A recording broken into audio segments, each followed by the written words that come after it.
I think our decision and that of numbers of others like myself in ministry and whole congregations, I think our decision to have to regrettably break fellowship with the Church of Scotland over 10 years ago now was certainly justified. Because what happened yesterday wasn't a surprise. Really, the Rubicon was crossed a long time ago. In fact, in 2009, many of us wanted to do all that we could to try and turn the church back from that decision. There was an opportunity over 2 years of a theological commission, an opportunity to lobby to change things. We unfortunately weren't able to do that. And the die was cast really finally in 2011. It was denied that that was opening the door fully for homosexual marriages supposedly taking place in the church. It was denied that there was any real change. It was said, oh, well, it's not really a big change. It's taken a decade, I suppose, for that to be admitted openly, that in fact, it was a huge change. But the change took place over a decade ago, and what's happened this week is really just finally drawing a line under that, really. So all of that was very obvious over a decade ago, and that's why, sadly, we weren't able to be part of the denomination any longer. And I think what's happened this week has just shown that that was a very a clear justification that we and others had at that time, regrettably.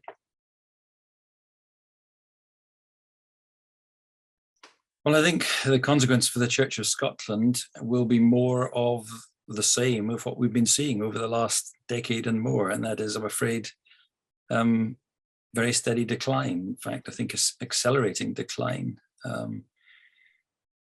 The church is in a parlous station now as of the end of last year, I believe. There's been a moratorium on all new inductions of ministers. So if a minister leaves or retires or dies, no congregation will be allowed to call a new minister, because the church has got to have a radical downsizing. And they're talking about very serious, almost decimation in some presbyteries.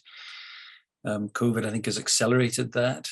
The membership numbers are decreasing steadily. The actual attendance numbers are far, far, far less than the membership numbers. So, I mean, it's a church in crisis. And I think if by making these decisions to apparently be in with the spirit of the age was hoped to arrest the decline in the church, I'm afraid it's done exactly the opposite. And I think that will only accelerate. And I think as an institution, the Church of Scotland is at death's door, really. The church is just trying to reflect wider society rather than leading the nation in a path of truth against error. It's following the nation as people walk more and more in error than in truth. And it's a reversal of how things ought to be. So the church is breathing the air, the oxygen of the age. And that's the direction our society is going in, has been rapidly for a long time. It's a post-Christian society. The church, rather than arresting that or countering that as a national body, I'm afraid been accelerating it and helping it. But of course, it's very, very important to distinguish between this gloom about the Church of Scotland and the Christian church in Scotland. Certainly in the circles that our church moves in, they're very encouraging pictures. We have close contact with numbers of congregations that broke from the Church of Scotland with us back then, and every one of them is growing. There's great encouragement. People are coming to faith. Churches are being started and rejuvenated. It's wonderful to see.